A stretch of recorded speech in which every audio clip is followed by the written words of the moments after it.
Welcome students. कल हम लोग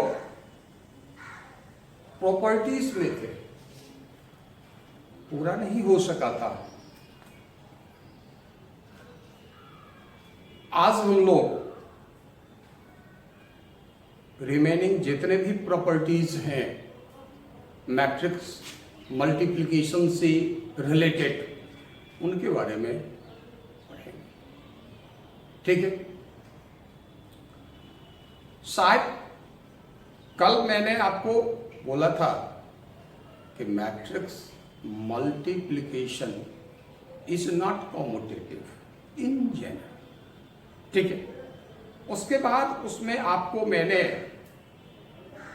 ये भी दिखाया कि इन जनरल वर्ड इसलिए लगाया गया कि जैसे if we consider two diagonal matrices of the same order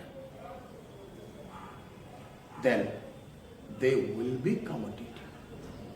ठीक, जिस पे मैंने आगे बढ़ा था। आज मैं आपको बताऊंगा कि मैट्रिक्स मल्टीप्लिकेशन इज एसोसिएटिव। ध्यान देंगे। ठीक है। अब एक बात, जब मैं इस प्रॉपर्टी को बताने जा रहा तो ध्यान देंगे कि यहां पे मैं ऐसा कह सकता कि ए बी सी। ठीक है। या मैं ऐसा भी ले सकता ए बी ये C equals A B. Okay. इसका मतलब एलएचएस में first of all we find the product A B और देन ए बी का प्रोडक्ट किसके साथ लेते हैं? सी के साथ लेते हैं।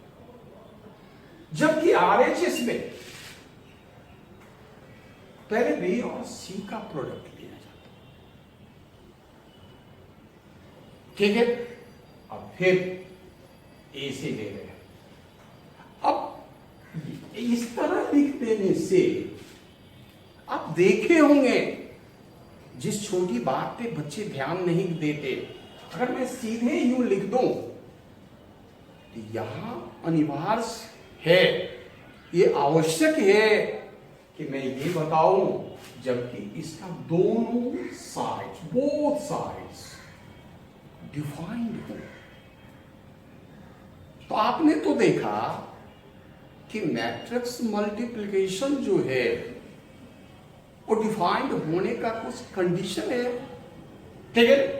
तो यहां देखो, ध्यान देना पड़ता। यहां पे जैसे मैं ए ले लूं, सपोज करो ए एक मैट्रिक्स ले लूं मैं, जिसका ऑर्डर डाल दिया। क्या है ऑर्डर?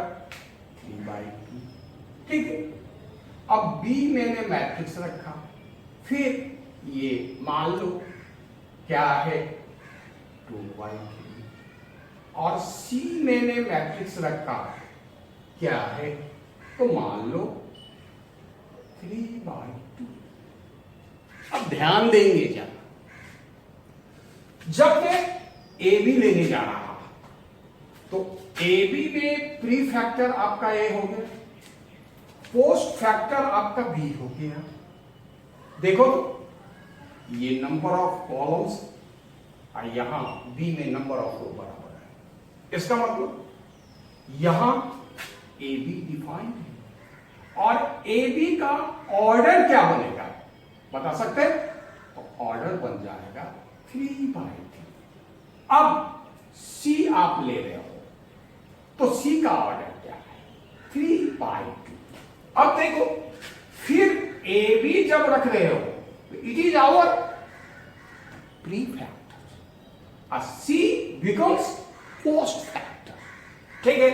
तो फिर देखो इसमें किसकी संख्या? कॉलम्स की संख्या। यहां रो की संख्या, बराबर है, ये भी डिफाइंड है, ठीक है। और इस साइड अगर आप चलते हो तो फिर देख लो, अगर आप यू कहते BC, तो B का ऑर्डर आपको मालूम है 2/3 है, और C का ऑर्डर 3/2 है। प्री फैक्टर यहां भी बन गया, पोस्ट फैक्टर आपका C हो गया। तो फिर देखो ये बराबर होगा, इसका मतलब BC क्या होगा, 2/2 ऑर्डर का मैट्रिक्स हो जाएगा, स्क्वायर मैट्रिक्स हो जाएगा। अब आप क्या करेंगे, A BC निकालोगे तो यहां BC आपका पोस्ट फैक्टर बन गया। ये आपका कितना हो गया, सो बोलिए A कितना है, सो ध्यान दीजिए 3/2 है। A का ऑर्डर क्या है 3/2। अब BC जो आपने निकाला, अगेन देखो प्री फैक्टर में कॉलम्स की संख्या, पोस्ट फैक्टर में रो की संख्या बराबर हो गई। इसका मतलब ABC भी डिफाइंड है। ये इंपॉर्टेंट चीज है, NCERT में ऐसा प्रॉब्लम भी है कि अगर ये है यहां ABC के ऑर्डर में आपको कुछ नंबर्स दे दें, कुछ अननोन डाल दें, तब उसका मान निकालने को कहें, ऐसा क्वेश्चन जब बनता, यही बहुत बड़ी चीज हो जाती जिस पे आप लोग ध्यान नहीं देते। तो मैं अभी आपको दूसरा प्रॉपर्टी बताने जा रहा हूं।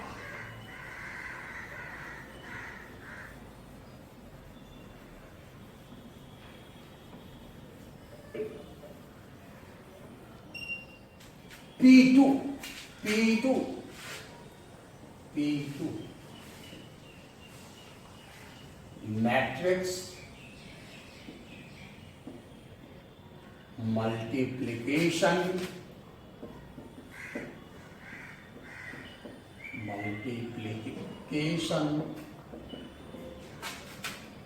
इज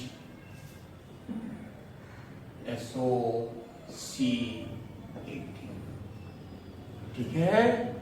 अब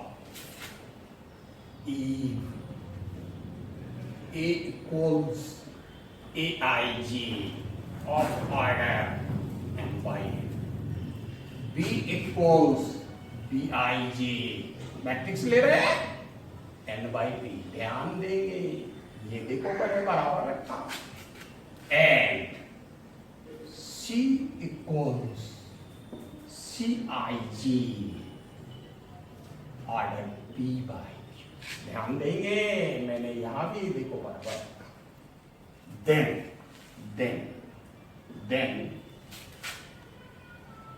ABC equals ABC होंगे।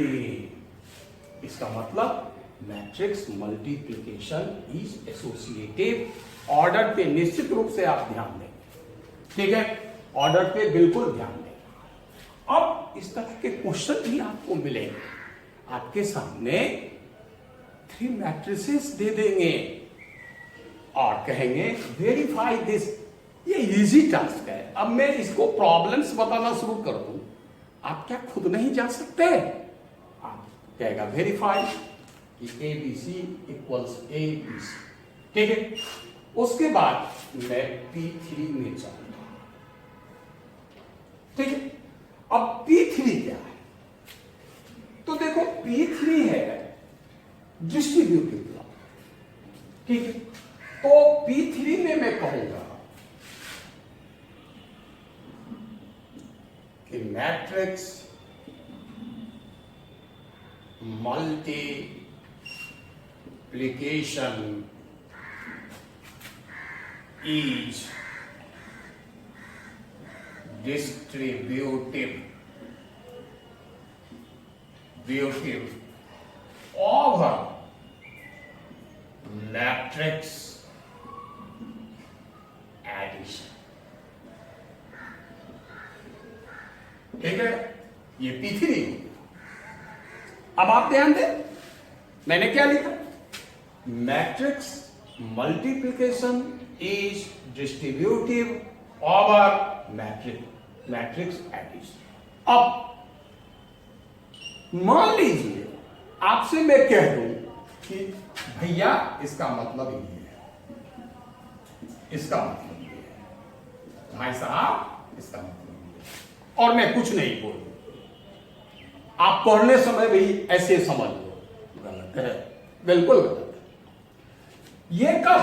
जबकि दोनों साइड क्या हो, डिफाइंड हो।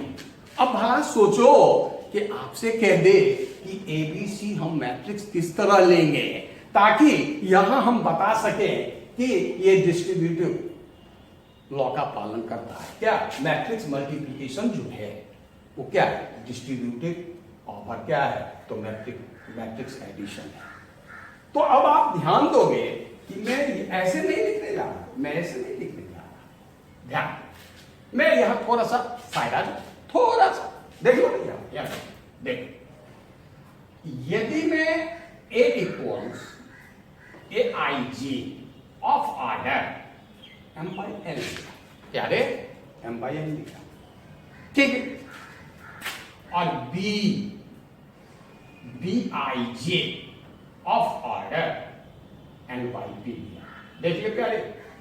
अब यहां देख कंडीशन बदल गया, एन बाई पी तो उसके बाद पी बाई क्यू लिया था, लेकिन यहां याद देख सी आई जे एन बाई पी ही रखा जाएगा।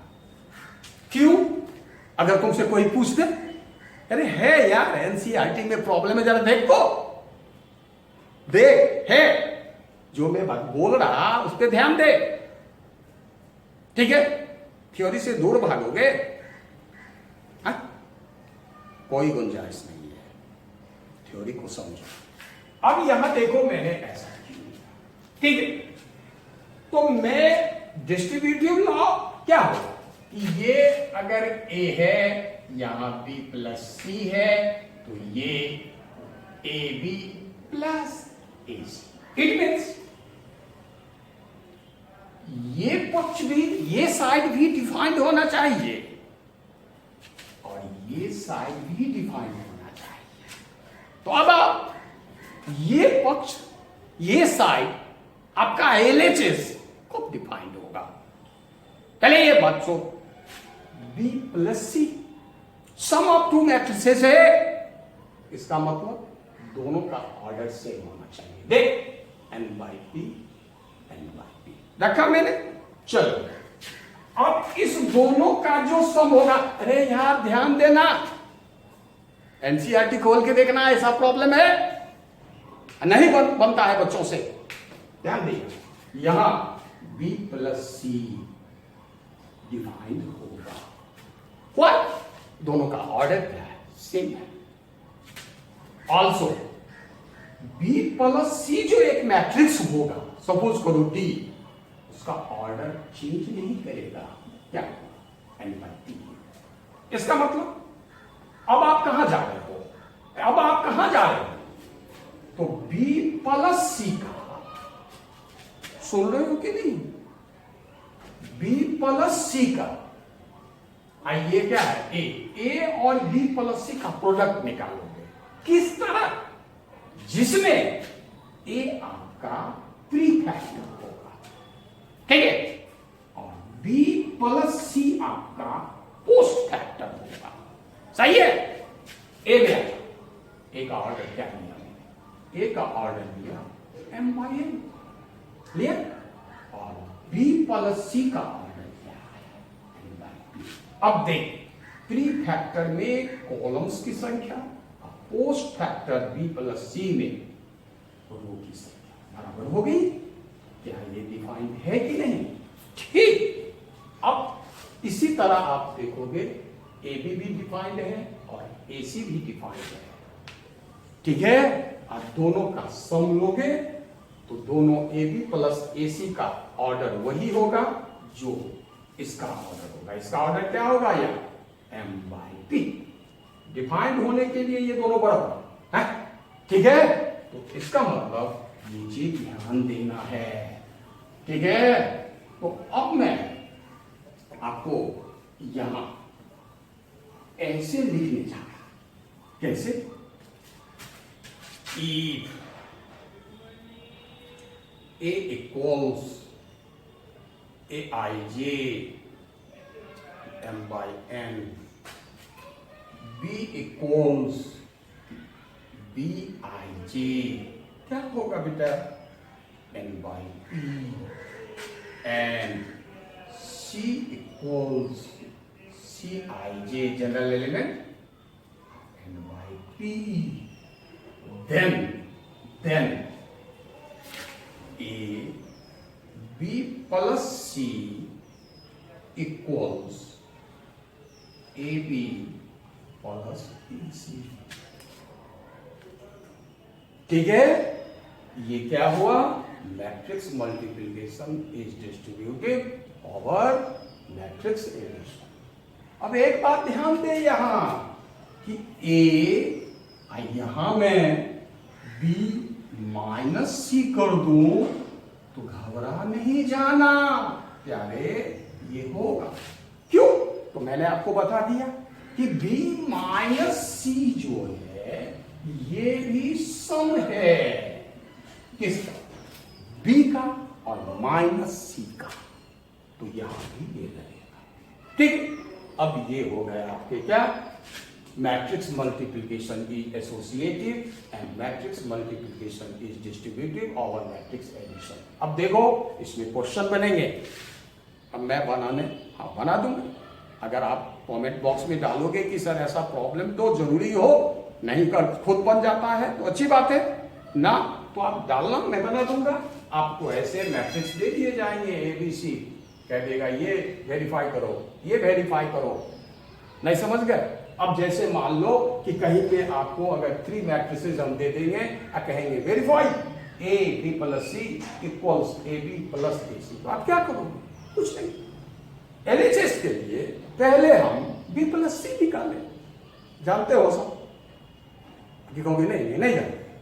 उसके बाद A into B plus C निकालोगे, ये प्रोडक्ट हो गया किसका, A का B प्लस C का, जहां क्या प्रोडक्ट नहीं निकाल सकते, अरे यार B प्लस C एक मैट्रिक्स हो जाएगा ना, ये डिफाइंड होना चाहिए। ठीक है, अब इसका वैल्यू निकाल लोगे, यानी इस मैट्रिक्स को निकाल लोगे, सॉरी वैल्यू की बात मैंने की, इस मैट्रिक्स को निकाल लोगे। अब दूसरे साइड के लिए क्या करोगे, AB निकाल लोगे, AC निकालोगे, उसका सम निकाल लोगे, LHS बराबर क्या कर दोगे, RHS कर दोगे। बिल्कुल सहज है, आसान है। ठीक है, अब मैं आगे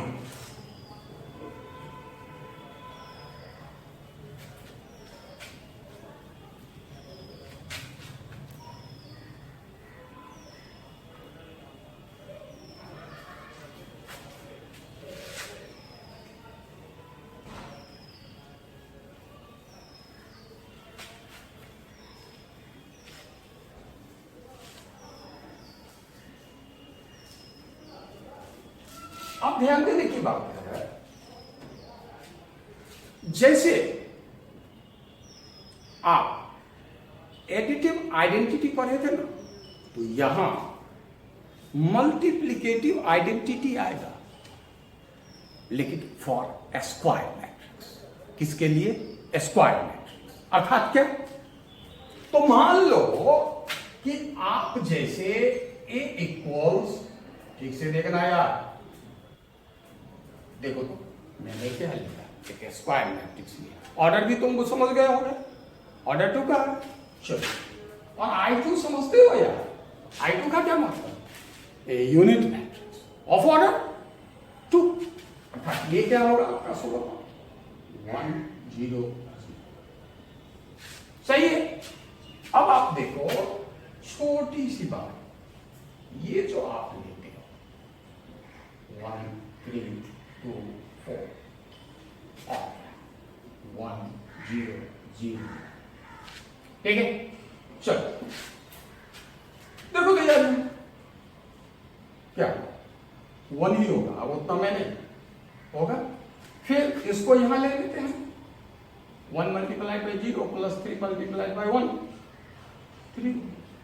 फिर दूसरा को उठा लेते, 2 मल्टीप्लाइड बाई 1 +4 मल्टीप्लाई बाई क्या, किससे, 0, तो क्या हो जाएगा, 100।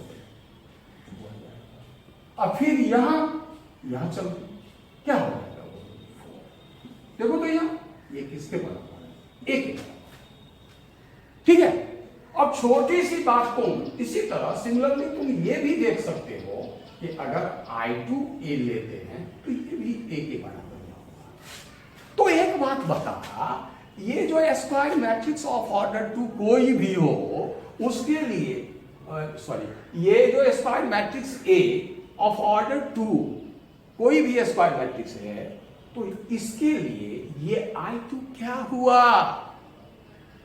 क्या मल्टीप्लिकेटिव आइडेंटिटी कहलाएगा। नहीं समझता, इसका मतलब अगर मैं ऑर्डर 2 का कोई भी स्क्वायर मैट्रिक्स लूं तो उसके लिए अगर आपसे पूछा जाए कि मल्टीप्लिकेटिव आइडेंटिटी क्या है तो ऑर्डर 2 का यूनिट मैट्रिक्स। अगर स्क्वायर मैट्रिक्स आप ऑर्डर 3 का ले लेते हो और उसका अगर कोई कह दे आइडेंटिटी, मल्टीप्लिकेटिव आइडेंटिटी क्या होगा, तो क्या होगा, ऑर्डर 3 का क्या, यूनिट मैट्रिक्स नहीं हो। तो इसका मतलब मैं आपको P3 यहां लिखूंगा, P4 होगा ना, P4 लिखने जा रहा, ये P4 है कि A B any square matrix of order n, then AIN, मेरे भाई IN समझा, जब मैंने IN लिखा it means it is a unit matrix, it is an identity matrix of order n। तो देखो A अगर स्क्वायर मैट्रिक्स लिया मैंने ऑर्डर n का तो देखो ये इक्वल्स IN इक्वल्स E, ये आपको आगे भी काम देगा। आगे जब मैं इनवर्स निकालने जाऊंगा ना तो यही चीज आ जाता, तो ये आपका P4 हुआ, इसको ध्यान में रखना है। इसका मतलब किसी भी ऑर्डर का अगर मैं स्क्वायर मैट्रिक्स लूं और उसी ऑर्डर के यूनिट मैट्रिक्स के साथ उसका प्रोडक्ट लूंगा, चाहे लेफ्ट या राइट, तो वो स्वयं के बराबर होंगे, क्या कोई दिक्कत। अब एक छोटी सी मैं बात बताता हूं, जरा ध्यान से देखोगे क्या, यहां तक नहीं, आज क्या सब बोला मैं कि मैट्रिक्स एडिशन इज एसोसिएटिव, ठीक है। दूसरा क्या बोला, matrix addition is distributive over matrix addition. तीसरा क्या हुआ, एग्जिस्टेंस ऑफ आइडेंटिटी, ये existence of multiplicative identity for a square matrix, किसके लिए, स्क्वायर मैट्रिक्स के लिए, क्या कोई दिक्कत। अब सवाल आ गया, क्या बोला मैंने कि एग्जिस्टेंस ऑफ मल्टीप्लिकेटिव आइडेंटिटी किसके लिए, फॉर ए स्क्वायर मैट्रिक्स। देखो यार एक छोटी सी बात में जरा ध्यान देना, बहुत बड़ी समस्या होगी जब मैं प्रॉब्लम्स में जाऊंगा और कॉन्सेप्ट लेवल की प्रॉब्लम्स को मैं बताऊंगा ना, ये सब बहुत बड़ी चीज हो जाती, जरा पढ़ के देखना, ठीक है। क्यों, तो इसलिए आप सिर्फ ये समझते कि दो प्रॉब्लम्स में कर लूं, नहीं बाबा, आपको यदि कुछ करनी है ना जिंदगी में तो आपको थ्योरी के साथ चलना है, चाहे आप कोई भी फिजिक्स पढ़े, मैथ्स पढ़े, केमिस्ट्री पढ़े, मैं तो यही कहूंगा, ठीक है। अब सवाल उठ खड़ा हो जाता है कि देखो यदि मैं आपसे कह दूं, अब देखो मैं थोड़ी देर के लिए फिर मैं बोल देता, थोड़ी देर के लिए मैं मैट्रिक्स अलजेब्रा से बाहर, ठीक है, मैं नंबर सिस्टम में कहा, नंबर सिस्टम। मान लो मैंने कहीं स्टेटमेंट डाला कि ए और बी ये दो संख्याएं हैं, A and B are two numbers such that A B equals 0, मतलब देयर प्रोडक्ट इज 0। अरे यार मैट्रिक्स में नहीं है, जरा ध्यान से सुन, मैट्रिक्स में नहीं है हम। तो आपका क्या कहना होगा कि ये प्रोडक्ट 0 होंगे?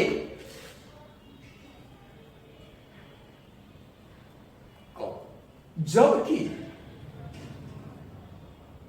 दिए गए नंबर्स ए और बी में कम से कम एटलीस्ट 1, ठीक है, किसके बराबर होंगे? 0 के बराबर होंगे। यदि ए और बी दोनों नॉन जीरो होगा तो ये प्रोडक्ट कभी भी 0 नहीं होगा।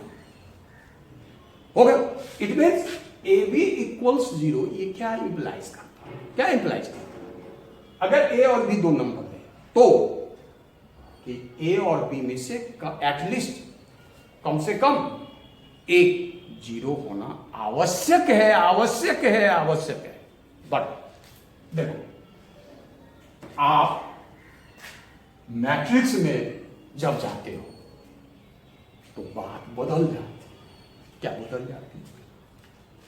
आप ऐसे मैट्रिक्स जैसे कहीं अगर ए और बी ये दो मैट्रिक्स है और जिसका प्रोडक्ट ये नॉन मैट्रिक्स है, 0 मत बोल, कुछ लड़का कह देता A B equals 0, A B equals non matrix, 0 matrix, ये 0 मैट्रिक्स को डिनोट किया है, ठीक है। अर्थात दो मैट्रिसेस का प्रोडक्ट ये क्या है? Null matrix. तो यदि आप ये कॉन्सेप्ट यहां लगाए, फंस गए, आप गलत हो गए। ठीक से देख, हो सकता है कि ए भी नॉन जीरो मैट्रिक्स हो, मेरी बात समझ रहे हो, और बी भी क्या हो? नॉन जीरो मैट्रिक्स, और प्रोडक्ट उसका क्या हो? एक नल मैट्रिक्स हो जाए। ये हो, ऐसा हो सकता है, ठीक है। कोई जरूरी नहीं है कि यहां ए और बी में से, यह आवश्यक नहीं है कि अगर ए और बी मैट्रिसेस का प्रोडक्ट एक नल मैट्रिक्स है तो इन दोनों में से कम एक मैट्रिक्स को नल मैट्रिक्स होना चाहिए, यह आवश्यक नहीं है। दोनों के दोनों नॉन जीरो मैट्रिक्स होंगे और उसका प्रोडक्ट जो होगा वो क्या हो जाएगा? नल मैट्रिक्स हो जाएगा। तो आप इसको रिमार्क में लिखें। रिमार्क क्या लिखेंगे? Remark.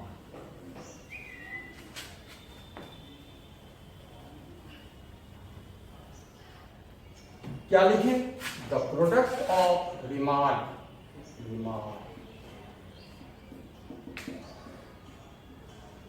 The product of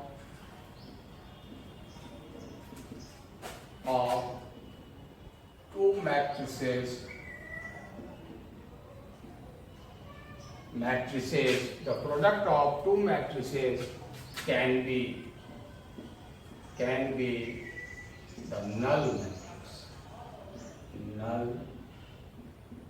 matrix. Why? Why? ठीक है? Why?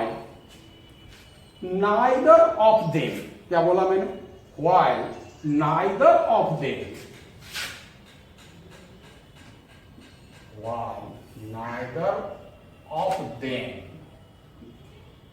is the null matrix. दिमाग ध्यान देंगे। The product of two matrices can be the null matrix. Why? Neither of them is the null matrix. अब एक छोटा सा एग्जाम्पल तो बनता। ठीक है, तो मैं यहां एग्जाम्पल देता। क्या? Let a equals 0 0 3 4। क्या यार, ये जीरो मैट्रिक्स है?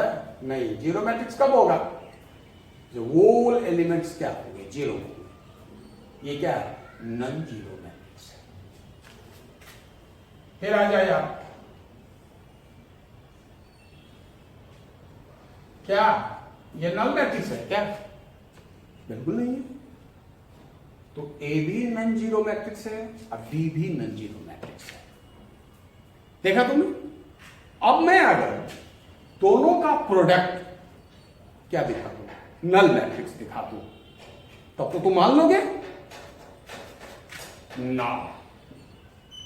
ए बी, ध्यान देने की बात है। 0 0 3 4 2 1 0।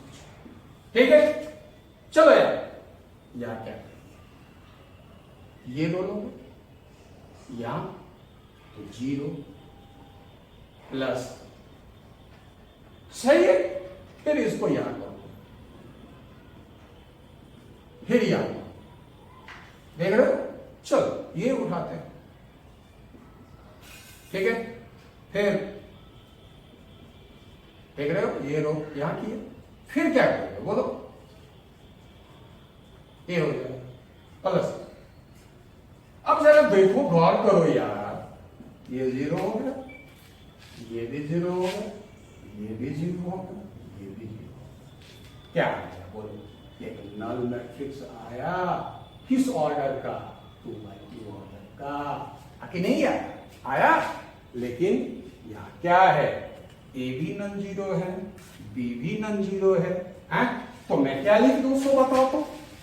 Therefore a non zero matrix है, बी नॉन जीरो मैट्रिक्स है, but their product is a non matrix. ठीक है? क्या कोई दिक्कत? अब आगे के सफर में चलते हैं। ठीक है, ये हुआ प्रॉपर्टीज। अब हम लोग आगे बढ़ते हैं। Matrix polynomial. क्या बोला मैंने? Matrix polynomial.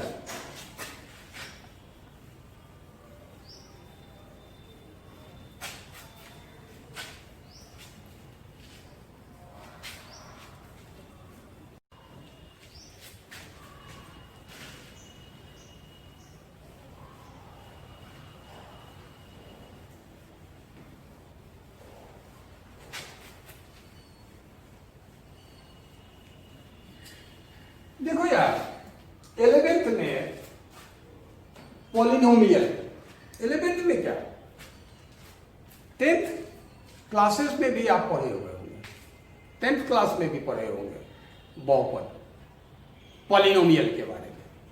ठीक है, और जानते भी होंगे। और यदि कमी भी होगी तो मैं जब फंक्शन पढ़ाऊंगा, रिलेशन फंक्शन, इसके बाद तो वही आएगा, तो वहां मैं फिर पॉलिनोमियल को बताऊंगा। लेकिन अभी आप लोग इतना जरूर जानते हो, जैसे मान लो कि मैं कह दूं x² प्लस 3x प्लस 2, ये क्या है? एक बहुपद है, पॉलिनोमियल। कितने डिग्री का? 2 डिग्री का। किसका भाई? x का है। अब मैं इसको ऐसे लिख दिया, f(x) है ना। अब आप ध्यान दोगे, एक छोटी सी बात है। यदि मैं कह दूं भैया f2 का वैल्यू क्या होगा, तो निश्चित रूप से आप कहोगे सर इसमें कौन सी बड़ी बात है, f(x) गिवन है इन टर्म्स ऑफ x, वहां x का वैल्यू आप डाउन दो, अर्थात 2 का square plus 3 into 2 plus 2, result आ जाए, वैल्यू आ जाए। क्या भाई वैल्यू आएगा कि नहीं? आ जाए। यहां मैं क्या पढ़ने जा रहा सो मैट्रिक्स पॉलिनोमियल। अब इसमें क्या है? अब आप कहोगे पहले डेफिनेशन, तो डेफिनेशन दे रहे हैं, लेकिन पहले आप इसको समझो कि ये एफ बराबर अगर ये है, अगर मैं मैट्रिक्स में क्वेश्चन आपसे कह दूं कि F x equals x square plus 3x plus, ठीक है, a इक्वल्स 1 2 0 3, ठीक है, एफ ए। अब भैया ये एफ ए क्या है? यही है मैट्रिक्स पॉलिनोमियल, यही मैट्रिक्स पॉलिनोमियल, ठीक है। अब इसे निकालने के लिए आप क्या करोगे? ठीक है, तो आप अगर ऐसे सोचोगे तो सोचोगे तो कितना अच्छा है। एफ ए एक्स की जगह डालो, ए का स्क्वायर प्लस 3a प्लस 2, लेकिन ये गलत है। क्यों? तो ये देखो ये एक मैट्रिक्स होगा, ठीक है, क्यों? ए ऑर्डर 2 का मैट्रिक्स है, ए स्क्वायर भी ऑर्डर 2 का होगा। इवन की अगर ए टू दी पावर 10 भी लेंगे तो ऑर्डर 2 का ही होगा, ऑर्डर 2 का होगा। चलो ये स्केलर मल्टीप्लिकेशन हो गया, किसका? ए का। ये भी क्या होगा? ऑर्डर 2 का होगा। दोनों का सम तो डिफाइंड होगा। प्लस क्या है? 2। फंस गए बउआ के यार में, पहले बताए थे, याद करो कि अगर कह दे कोई 3 2 1 5 प्लस 7, क्या ये मीनिंगफुल है? तो फिर यहां तो फंस गए गेयर में। इसलिए मैट्रिक्स पॉलिनोमियल में जब हम जाते तो यहां एफ ए अगर निकालना तो ए का ऑर्डर क्या है? 2 है, तो यहां जो कांस्टेंट टर्म मिलेगा, कांस्टेंट टर्म समझ गए होंगे, अर्थात किसका पॉलिनोमियल है जी? एक्स का। अर्थात कौन सा पद? जो एक्स से क्या हो? इंडिपेंडेंट हो, एक्स से स्वतंत्र हो। कांस्टेंट टर्म जो है वहां आपको यूनिट मैट्रिक्स लेना पड़ेगा स्केलर मल्टीप्लिकेशन के रूप में। लेकिन यूनिट मैट्रिक्स का ऑर्डर क्या होगा? तो जैसे यहां ए ऑर्डर 2 का है तो यहां भी I2 होगा। अगर मैं यहां ए ऑर्डर 3 का दे दूं तो यहां ऑर्डर 3 होगा। क्यों कहोगे कि सर यहां ऑर्डर 3 का ले लेंगे, कैसे होगा भाई? ये ऑर्डर 2 का है, चूंकि ये ऑर्डर 2 का है, ये ऑर्डर 2 का है, और यहां ऑर्डर 3 का ले लोगे तो फिर सम डिफाइंड हुआ। तो एक कहावत मैंने बचपन में सुना था, चौबे गया छब्बे बनने, दुब्बे बन गया। ठीक है, तो फिर तो डिफाइंड नहीं होगा। तो यहां ध्यान देना है यहां कि ए का जो ऑर्डर है, ठीक है ना, उसी ऑर्डर का मैं यहां यूनिट मैट्रिक्स लूंगा। ठीक है, तो ये क्या हुए?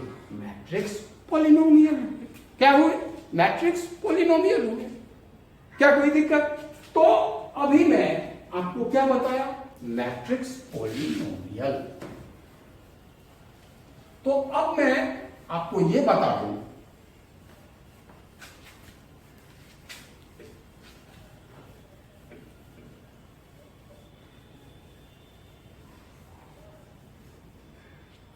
अभी हम लोग मैट्रिक्स पॉलिनोमियल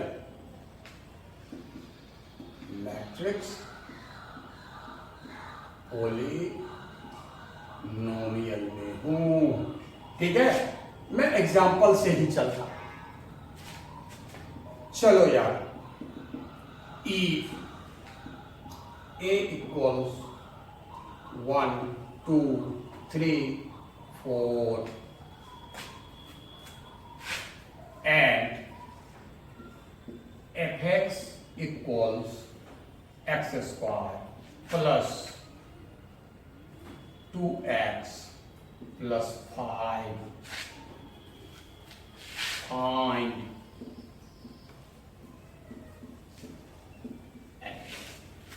क्या निकाला? मैट्रिक्स पॉलिनोमियल निकाला। ठीक है, अब ध्यान दोगे यहां given a equals 1 3 2 4, fx equals x square plus 2x plus 5. Therefore, fa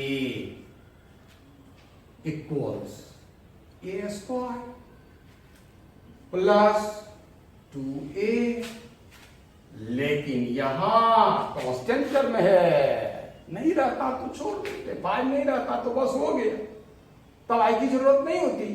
यहां क्या लिखोगे I2, क्यों? तो यहां ए का ऑर्डर क्या है 2 है, इसीलिए I2 आएगा। अगर मैं यहां ऑर्डर 3 का दिए हुए रहता बोलो तो यहां क्या लेते हैं I3 लेते हैं। अब आप यहां मान निकालेंगे तो ध्यान दोगे एक साथ भी चल सकते हैं।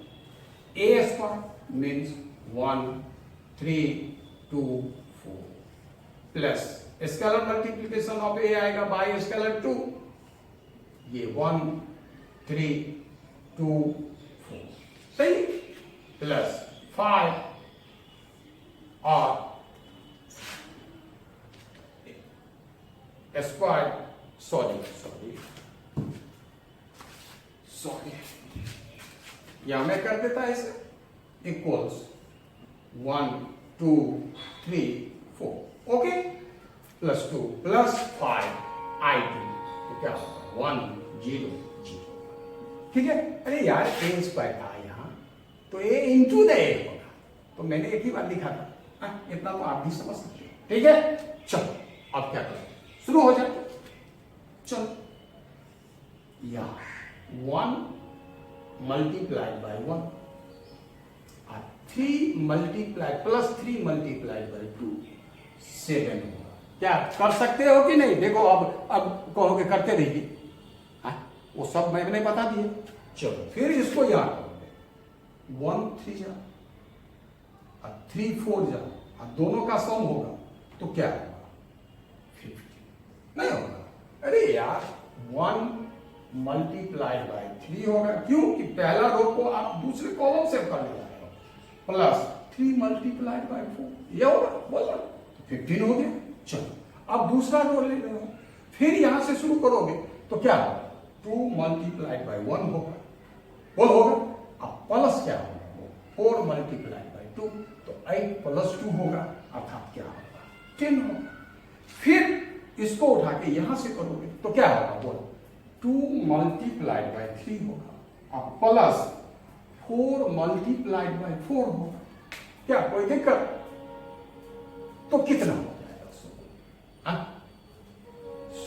6 प्लस 16 नहीं तो कितना 20। फिर एक बार देखिए, ये ए स्क्वायर मीन्स ए इंटू ए मैंने डाला, पहला रो लिया यहां मल्टीप्लाई किया 1 मल्टी क्या देख रहे हो 1 गुने 1 होगा 1 इंटू 1 प्लस 3 इंटू 2 तो 7 आ गया, 6 एक साथ हो गया। फिर यहां चला मैंने 1 into 3 that is 3 plus 3 into 4 that is 12 15 हो गया। चलो मैं दूसरा रो उठा लिया, समझ रहे हो कि नहीं? तो यहां क्या होगा 2 into 1 that is 2 plus 4 into 2 तो 4 2 जा 8 प्लस 2 10 हो गया। अब फिर मैंने यहां किया यार 2 into 3 that is 6 plus 4 into 4 that is 16 कितना होगा 20।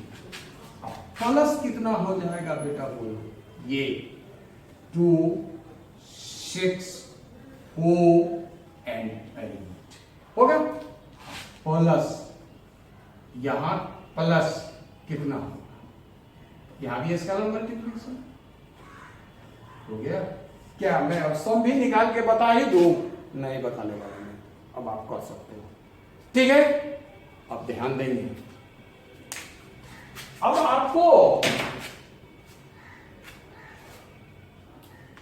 प्रोडक्ट ऑफ मैट्रिसेस में कुछ प्रॉब्लम्स होंगे जो प्रिंसिपल ऑफ मैथमेटिकल इंडक्शन से रिलेटेड है।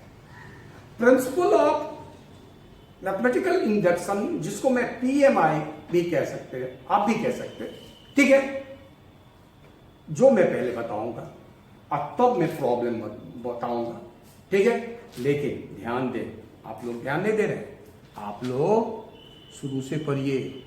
अब एक आधार बन चुका, ठीक है। फर्स्ट पार्ट से लेकर अभी तक डाले गए सभी और जो भी मैं डालूंगा सभी पार्ट्स को आप देखें, प्रॉब्लम्स बनाएं, डेफिनेटली बनेगा, ठीक है। ओके, फिर मिलेंगे। और एक बात याद रखना, लाइक सब्सक्राइब करते रहना, भूल नहीं जाना। अरे हमको भूल जाओगे तो फिर तो मुश्किल है, तो हम कैसे तुमको याद करेंगे, ठीक है ना। अरे परस्पर ना होता है रिलेशन जी, संबंध बनाए रखो, बात समझ रहे हो ना। हाँ चलो फिर मिलेंगे।